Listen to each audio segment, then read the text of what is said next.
Studimi I fundit, antitrupa të fuqishëm të njerëzit arrin të neutralizojnë virusin e fruthit. Fruthi është një infekcion tepër ngjitës që shfaqet me ethe, koll dhe puçra në lëkurë. Pas miratimit të vaksinës kundër frythit, shytave dhe rubeolës në vitet 1960, përhapja e kësaj sëmundje rëndjeshëm, madje në vitin 2000, virusi u konsiderua I eliminuar në Shtetet e Bashkuara të Amerikës. Pavarësisht kësaj, vitet e fundit janë shoqëruar me ulje të nivelit vaksinimit, gjë që ka sjellë shtim të rasteve dhe shpërthimeve të fruthit në të gjithë Shtetet e Bashkuara, por edhe globalisht. Ka një numër rritje njerëzish që nuk mund të vaksinohen ose nuk janë vaksinuar plotësisht, tha Erika Olman Sapir, biologe strukturore dhe imunologe në Institutin Loyola për Imunologji. Të njëjtit njerëz që nuk mund të vaksinohen ose nuk mund të vaksinohen ende, janë të njëjtët njerëz për cilët një infekcion nga virusi fruthit do të ishte më I rëndë ose vdekjeprurës.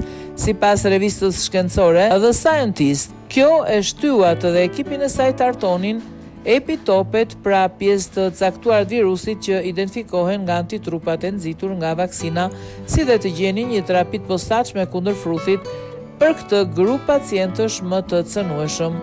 Në studimin e ri botuar më vonë, ajo dhe bashkëpunëtorët e saj identifikuan një grup antitrupash njerëzor që veprojnë kundër virusit fruthit tek persona të vaksinuar me vaksinën MMR. Këta antitrupa u lidhën ose me proteinën e bashkimit të fruthit F ose me proteinën e ngjitjes S në sipërfaqen e virusit dhe arritën të bllokonin infekcionin në këtë model kafshësh, duke qenë se studiuesit vure si efekt mbrojtës parandalues ashtu edhe terapeutik. Kjo punë mund të orientojë zhvillimin e trajtimeve të ardhshme.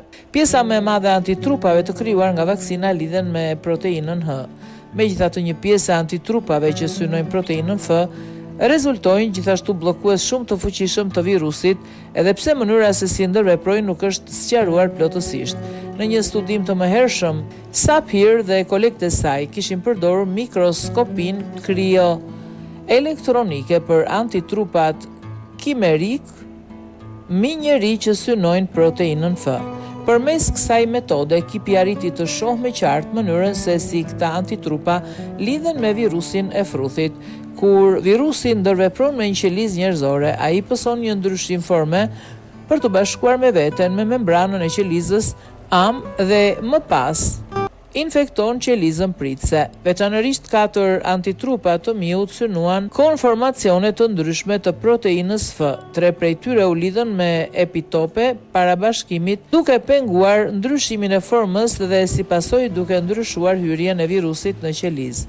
Në këtë punim të ri, studiuesit kërkuan të kuptonin nëse I njëjti model shfaqej edhe tek antitrupat njerëzor. Ata analizuan gjakun I pacientit vaksinuar më parë dhe izoluan një panel me 52 antitrupa anti-H dhe 46 antitrupa anti-F.